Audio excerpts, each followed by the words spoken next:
ketahuan. Mau ngumpat di balik kursi, nggak muat kursinya. Sebab kemudian tuh ada got yang kering. Got kering, dia tuh ranting-ranting pohon. Terus saya sembunyi nih, terus hebat, saya nggak ketahuan. Seneng banget, so teman, mana nih si Budi kok nggak ada ya tuh, loh. Kan badan dia gendut banget, kayaknya nggak mungkin dia bisa sembunyi selama itu. Nah pas dia lagi di sekitar got itu, perut saya bunyi, gitu. Karena namanya juga gampang lapar ya, jadi perut gampang bunyi. Nah saya tulis pengalaman itu, saya kirim ke majalah anak-anak, dimuat alhamdulillah gitu. Nah setelah dimuat saya jadi mikir, ada perasaan bahagia banget ketika karya kita itu divalidasi gitu oleh majalah. Ya mungkin sekarang perasaannya dikasih banyak likes kali ya kalau di sosial media. Majalah Bobo. Majalah Bobo, betul. Hebat banget. Saya langganan Bobo dari kecil. Aku pun suka berfantasi. Andaikan ceritaku masuk ke Bobo, ternyata kamu telah menunaikan impian itu lebih dahulu. Enggak, belum pernah. Iya, udah gitu dapat hadiah lagi. Hadiahnya kaos Bobo, tapi kesel banget nggak muat. Terus kayak kebayangan dari dapat hadiah banget. Ini menjadi kain pel gitu kan. Cuman itu jadi apa ya? Jadi salah satu motivasi gitu. Karena menulis itu punya kebahagiaan tersendiri. Pikirannya tersalurkan, keresahan juga berkurang, jadi lebih plong gitu. Dan ternyata dapat hadiah itu yang menyenangkan. Jadi mungkin apa ya, inspirasi dan motivasi saya karena dapat hadiah dari majalah. Mendapatkan validasi tadi ya, mendapatkan validasi. Iya, dan akhir tiap minggu tuh saya dapat banyak surat pena dari sahabat Bobo gitu di seluruh Indonesia gitu, jadi kan menyenangkan banget waktu itu. Inspirasi. Jadi menulisnya untuk menyampaikan pikiran, tapi ketika itu mendapatkan validasi akan membangkitkan semangat tadi. Dan akhirnya dari situ ya menyadari bahwa menulis itu bisa dijadikan sesuatu yang ditekuni untuk bahkan menjadi profesi pada akhirnya. Baik, tadi sempat menyinggung soal bagaimana pengalaman masuk ke got, kelaparan, jadi penulis. Saya jadi karya. Saya ingin lompat ke sana, Mbak Dini dan Mas Rufir. Bagaimana sih dari pengalaman-pengalaman itu kemudian pada akhirnya menjadi cerita? Karena pengalaman atau ide itu kan kita bisa temukan di mana-mana kan ya. Kita bangun tidur membayangkan apa bisa dapat ide. Ketemu orang mengalami ini dapat ide. Dapat musibah pun bisa jadi ide. Nah, bagaimana ceritanya Mbak Dini dan Mas Rufir ini mengolah dari apa yang ada di sekeliling kemudian menjadi cerita? Karena kita semua ini punya banyak ide, tapi yang jadi penulis hanya berdua ini. Silakan. Mas Rufir, silakan. Nah, sekarang kan udah banyak sekali ya platform sosial media di mana kita bisa mencurahkan isi hati, mencurahkan pengalaman. Nah, saya juga termasuk yang suka bercerita nih di sosial media. Ya pengalaman ke Malang nanti akan saya tulis juga kan. Nah, dari bekal-bekal tulisan itu kan itu berarti non fiksi kan kejadian. Biasanya akan saya olah. Apakah akan tetap jadi non fiksi, saya kembangkan, atau menjadi fiksi sebuah kisah. Saya ada pengalaman juga nih tahun 2014 itu naik pesawat tuh dari waktu lagi liburan dari London menuju Kuala Lumpur. Nah saat itu pesawatnya mengalami turbulensi yang lumayan hebat. Dan biasanya kalau kita mengalami turbulensi itu saya akan ngecek wajah-wajah para cabin crew. Kalau para cabin crew ini masih tersenyum, lihat kita masih silahkan Kak, berarti masih aman. Nah saat itu pas terjadi turbulensi, minuman tuh pada jatuh tuh, pada jatuh ke bawah. Terus para cabin crew duduk semua. Wah, meninggal nih kita semua, deg-degan kan. Dan maskapai yang saya naik itu beberapa bulan sebelumnya baru hilang. Dan karena baru hilang, harganya diskonan. Kan saya suka harga diskonan ya, jadi ada nekat aja. Nah, pengalaman turbulensi itu saya tulis kan di IG, tapi kemudian saya jadi bertanya-tanya, kalau sampai kejadian nih, misalnya, tapi jangan sampai ya, semuanya meninggal tuh saya aja yang selamat, apa yang terjadi ya? Gimana ya perasaan saya? Akhirnya saya tulis tuh, jadi salah satu cerpen itu Tukar Takdir. Dan cerpen pengalaman Indonesia itu yang jadi film sekarang, di film Tukar Takdir kan. Jadi ya, gimana mengelolanya itu kita bisa tentukan apakah pengalaman kita itu akan kita teruskan sebagai fiksi atau tetap dikembangkan sebagai non-fiksi. Dan itu tergantung kreativitas kita masing-masing. Nah, kalau misalnya untuk mengelola yang secara terstruktur, Mbak Dewi jagonya. Baik-baik. Tadi menyebutkan dari pengalaman apa tadi? Turbulensi, ya. Kemudian dibayangkan. Saya tadi menyoroti satu hal. Sudah diceritakan ke orang pengalamannya, tapi kemudian memikirkan bagaimana kalau misalnya begini ya? Bagaimana kalau misalnya begitu ya? Karena kan saya banyak pikiran tuh kalau kejadian tuh bagaimana kalau begini, bagaimana kalau begitu, banyak sekali pertanyaannya di otak ini. Kalau didiemin kan bisa migren ya.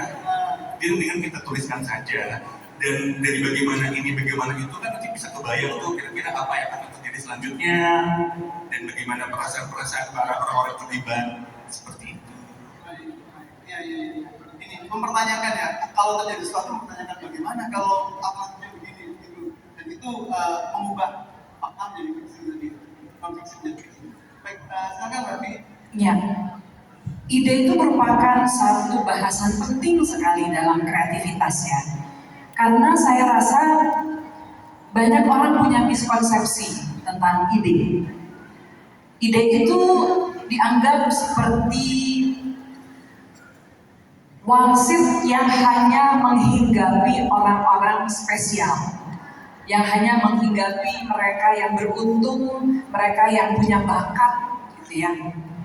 Tapi saya pengen membuktikan ke teman-teman bahwa sebetulnya ide itu ada di sekitar kita. Mereka seperti partikel udara ya yang ada di mana-mana. Gitu. Hanya saja mungkin kita belum peka untuk menangkapnya. Nah, yang perlu dilatih itu sebetulnya adalah kepekaan. Percaya bahwa setiap benda itu punya cerita. Jadi sebetulnya kita nggak perlu pergi ke gunung, nggak perlu pergi ke pantai, nggak perlu pergi ke tempat-tempat eksotis, nggak perlu menjadi orang yang pengalaman hidupnya sungguh drama, fantastis, luar biasa untuk bisa menulis cerita. Karena cerita yang baik itu sebetulnya bukan karena idenya yang luar biasa, tapi karena penyampaiannya yang mengena. Ya, penyampaian yang mengena itu akan meninggalkan dampak, akan meninggalkan perasaan, emosi yang bergerak, dan itulah yang akhirnya membuat sebuah karya bisa punya kesan dan pengaruh. Ya, saya pengen sedikit membuktikan. Saya rasa kita punya waktu yang cukup ya. Teman-teman boleh siapa aja kasih benda apapun ke tangan saya. Silahkan siapa yang mau memberikan. Lah, buku saya sendiri gimana Mas? Maaf, dengan Mas siapa? Mas Triadi. Oke. Saya nggak kenal ya sama Mas Triadi ya. Kita baru ketemu sekarang. Bener nggak Mas? Baru ketemu sekarang Mas dia ya. Jadi nggak janjian. Tapi Mas Triadi kebetulan ngasih ke saya ini buku tanpa rencana. Ternyata nggak gampang loh, gue pikir barang yang aku kenal, ternyata tidak mudah. Sebentar ya, saya akan berpikir sejenak. Oke, saya akan biarkan buku ini bercerita kepada saya, dan saya akan menyampaikan ceritanya untuk kalian. Oke, bentar.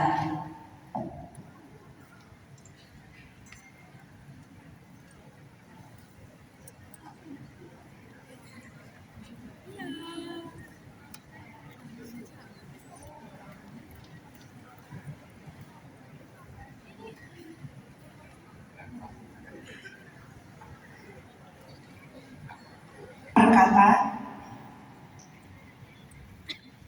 kita tidak pernah minta untuk dilahirkan.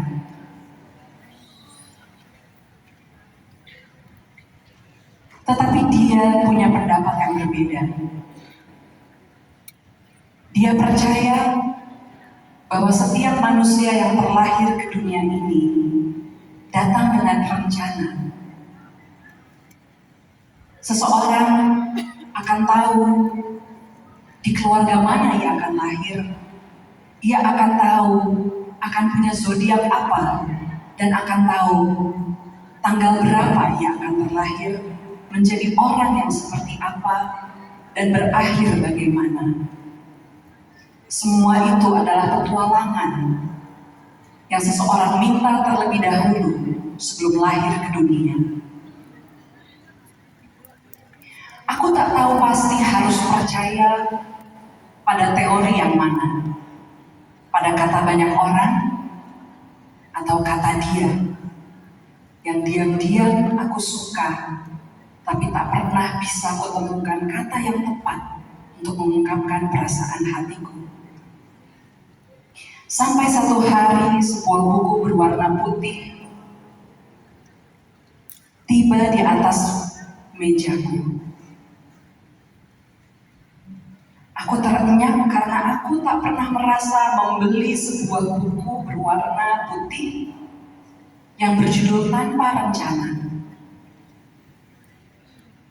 Ketika aku buka di halaman pertama tertera Triadi, selamat ulang tahun. Dan tertulislah namanya. Pada saat itu, akhirnya aku tahu mana yang harus ku percaya. Aku tak terlalu peduli apakah dulu aku punya rencana dilahirkan atau tidak. Tapi kini aku punya rencana ke depan untuk menghabiskan hari-hariku bersamanya. Karena hanya takdir dan hidup yang mampu menghadirkan seseorang dengan tanpa rencana, namun begitu indahnya, ke atas meja kerjaku dalam bentuk sebuah buku berwarna putih. Terima kasih.